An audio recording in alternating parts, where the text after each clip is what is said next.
July 20th, 1944. In a fortified bunker deep in eastern Prussia, Adolf Hitler had a meeting with his top military advisors when he narrowly escaped death. A bomb, carefully planted and timed to explode, detonates just feet away from him. Shattered glass, smoke, and debris filled the room. The Führer was unharmed as his life was spared by mere chance. However, this was not the first attempt on Hitler's life, and it wouldn't be the last. Meanwhile, this bold assassination plot, codenamed Operation Valkyrie, was orchestrated by a dangerous covert resistance growing within Hitler's ranks. Connected to this plan is a man driven by faith, conviction, and a burning desire to stop the spread of evil. He was a pastor, a theologian, a martyr, and an assassin. But above all, he was subjected to a reality torn between his commitment to peace as a pastor and the realization that Hitler's tyranny had to be stopped by any means necessary. How did this man of God become a central figure in one of history's most daring plots? This is the unbelievable story of Dietrich Bonhoeffer. Born on February 4th, 1906, in the suburban neighborhood of Breslau, Germany, Dietrich Bonhoeffer grew up with an aristocratic and highly educated family in Berlin. Though his family was not particularly religious, their lives were rich with art and music. He was homeschooled by his mother, Paula Bonhoeffer, the daughter of a chaplain to Kaiser Wilhelm II, Germany's last emperor. Meanwhile, his father, Dr. Karl Bonhoeffer, was a renowned neurologist and professor of psychiatry at the University of Berlin. Above all, his parents encouraged a strong Christian faith that would guide them throughout their lives. As a teenager, Dietrich attended the prestigious Herder Gymnasium in Berlin, excelling in his studies and displaying remarkable musical talent. His family believed he was destined for a music career, but Dietrich's mind was always turning to deeper questions of life, death, heaven, and eternity. However, the horrors of World War I had a massive impact on young Dietrich. The loss of loved ones and friends during the Great War only deepened his contemplation of life's purpose and the afterlife. In 1918, at the age of 13, Dietrich's older brother Walter was killed on the Western Front. Shortly after, Dietrich shocked his family by announcing that he intended to become a theologian. His older brothers laughed at him, and his father unimpressed. Against his family's expectations, he chose a path of faith over privilege, rejecting the easy life of an aristocrat to pursue the challenging roles of theologian and pastor. At the age of 18, he began his theological studies at the Friedrich Wilhelm University of Berlin, determined to shape the future of the German church. At just 21 years old, he earned his doctorate in theology from the University of Berlin. His journey then took him across Spain and America, where he deepened his understanding of the Gospels and the church's role in advocating for social justice. Throughout this journey, Bonhoeffer was particularly troubled by the racial discrimination faced by African Americans, igniting a fire within him for equality and justice. In 1931, Bonhoeffer was ordained as a priest, and he found himself confronting a society that marginalized the Jewish community, relegating them to second-class status. From the very start, he became a vocal opponent of this injustice, one of the few Christians who truly understood the gravity of the situation. At a conference in England, Bonhoeffer passionately called for the reduction of armies and peaceful cooperation among the nations of Europe. Meanwhile, another man was devising a much darker plan, one that would go down in history: Adolf Hitler. After World War I, Adolf Hitler convinced many Germans that the Jewish population was to blame for the nation's economic woes. Nicht mehr das Volk der Ehrlosigkeit, der Schande, der Selbstabfleischung, der Gleichmütigkeit und Kleingläubigkeit.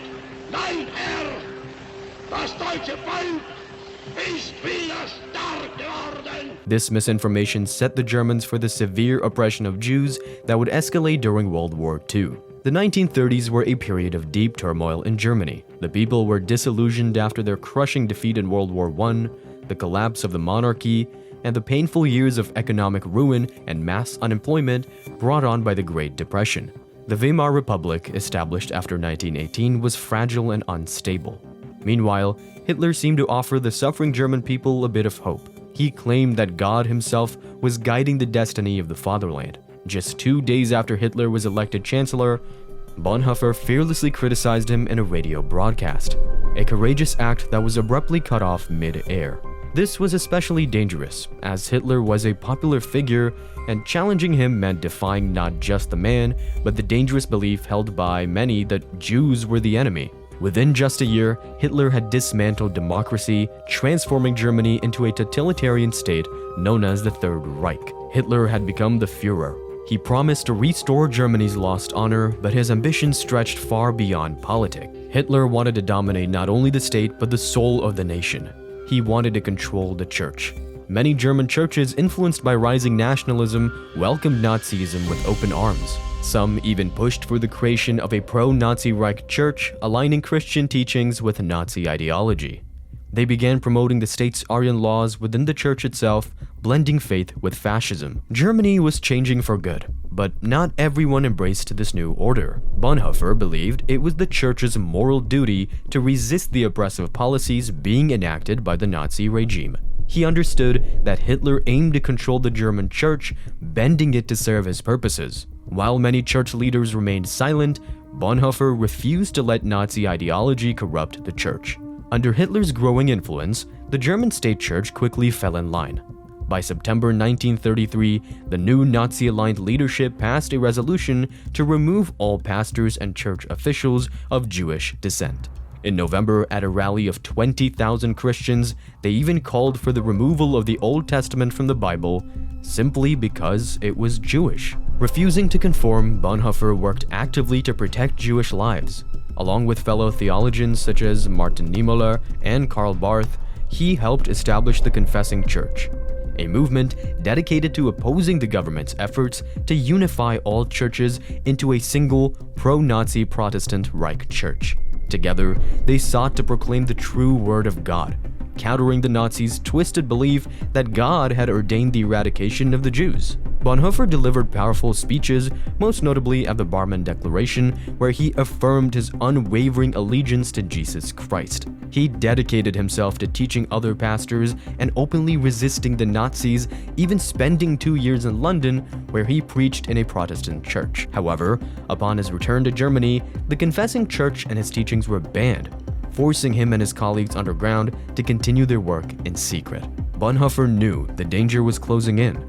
He refused to swear an oath of loyalty to Hitler or fight in his army, and such defiance would mark him as a traitor, punishable by death. The storm was gathering, and Bonhoeffer knew his time was running out. As Hitler's regime grew increasingly oppressive, his actions became more brutal. He shut down the underground seminary, imprisoned co-founder Martin Niemöller, and stifled any moral resistance to his rule. At this moment, the Confessing Church got caught by fear of capture. In search of refuge, Dietrich Bonhoeffer fled to America, where he spent a year fighting with his conscience. But as he reflected on his choice, he felt a deep sense of guilt. He pondered the future of Christianity if it failed to oppose Adolf Hitler. He even wrote a famous letter. "I have made a mistake in coming to America. I must live through this difficult period in our national history with the Christian people of Germany. I will have no right to participate in the reconstruction of Christian life in Germany after the war if I do not share the trials of this time with my people." After just 26 days in America, Bonhoeffer was compelled to return after he rejoined the fight against Hitler. The German government wasted no time in banning him from public speaking and publishing articles. Less than 2 months later, Hitler unleashed his panzer divisions into Poland, starting the Second World War. Bonhoeffer now faced conscription. To refuse military service would brand him a traitor, often resulting in execution. Fortunately, his brother-in-law, Hans von Dohnanyi, held a significant position within the military intelligence department known as the Abwehr, German military intelligence agency, which housed some of the most formidable opposition to Hitler during World War II. Using his connections, Dohnanyi secured a job for Bonhoeffer in that office, thus sparing him from compulsory military service. Although Dohnanyi worked for the Abwehr, he opposed the Nazi regime and was connected to the German resistance. In this secretive world, Bonhoeffer took action, helping Jews escape Germany and serving as a messenger to the British government.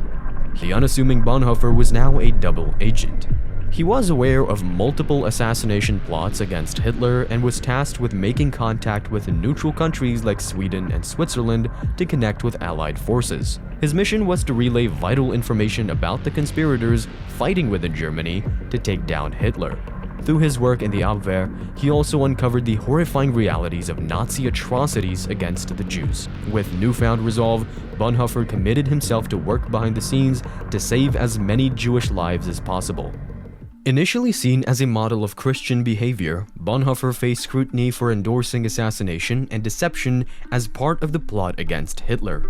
In response, he argued that the confessing church and many of his American contemporaries were too fixated on spiritual purity. Bonhoeffer believed that a Christian's true calling was to take action in the face of injustice. He felt it was far more critical to engage with the world's harsh realities than to adhere strictly to rigid moral codes. One time, he used his connections to disrupt Nazi war strategies and orchestrate the smuggling of Jews to safety in Switzerland. As the first deportations of Jews from Berlin began, Bonhoeffer and a close friend reached out to their European contacts and trusted military officials. They decided to raise awareness of the horrific deportations, hoping to stop the Nazi onslaught. Now, Bonhoeffer became deeply involved in Operation 7, a plan designed to rescue Jews by providing them with papers identifying them as foreign agents. However, the armies caught wind of the operation and intensified their hunt for dissidents opposing the Nazi regime. In March 1943, 2 failed assassination attempts on Hitler fell upon anyone connected to smuggling activities or plots against the Führer. In April 1943, while working to help German Jews escape to Switzerland, Bonhoeffer and his brother-in-law, Hans von Donani, were arrested and taken to Tegel prison. Despite the harsh conditions, sympathetic guards ensured he had reading materials, opportunities to write, and extensive communication with his students. They even smuggled letters in and out on his behalf. Fellow prisoners and guards were often taken aback by Bonhoeffer's radiant spirituality, which shone even in the darkest of times. After the failed assassination attempt on Hitler in 1944, Bonhoeffer knew that dire consequences were looming. As Allied forces drew nearer, he was transferred from his initial confinement to the basement of the main Reich security office, and then to the infamous Buchenwald concentration camp. Then, on July 20th, 1944, Colonel Klaus von Stauffenberg executed a bomb plot against Hitler at his Wolf's Lair. Somehow, Operation Valkyrie failed, and this incited Hitler's fury. Determined to eradicate anyone associated with the conspiracy, the secret police of the Nazis launched an extensive investigation that led to the arrest of around 200 conspirators, including the esteemed Field Marshal Erwin Rommel, who was given the option to take his own life rather than face execution. While Bonhoeffer was aware of various plots to assassinate Hitler, he was not at the center of those plans. However, once documents linking him to the resistance were discovered, he was transferred to a prison in Berlin. Eventually, the pastor found himself in Flossenburg, facing the brutal reality of a regime determined to silence him once and for all. On February 7, 1945, just a day after his 39th birthday, Bonhoeffer was moved from his cell to Buchenwald and then to Regensburg. At dawn on April 9, 1945, just 1 month before Germany's surrender, Dietrich Bonhoeffer faced his final moments. He was hung alongside 6 other conspirators. His brother, Klaus Bonhoeffer, as well as his brothers-in-law, Hans von Donani and Rüdiger Schleicher, also faced execution for their resistance activities. At the place of execution, Bonhoeffer offered one last brief prayer before ascending the steps to the gallows. In those final moments, he walked to the executioner and said, "This is the end. For me, the beginning of life." Meanwhile, the situation worsened for Hitler. The Allied forces were closing in from the west, while the Soviet army approached from the east. On April 30th, 1945, with Berlin in ruins and hopelessness all around, Hitler decided to end his life instead of being captured. In his bunker, he took his final breath, surrounded by the destruction of his ambitions and the collapse of his empire. However, this is not the first time great men have been destroyed by their unrelentless ambition. And just like Adolf Hitler, Vince McMahon became the notorious villain of his own story. Do well to check out this video on how it ended up for him.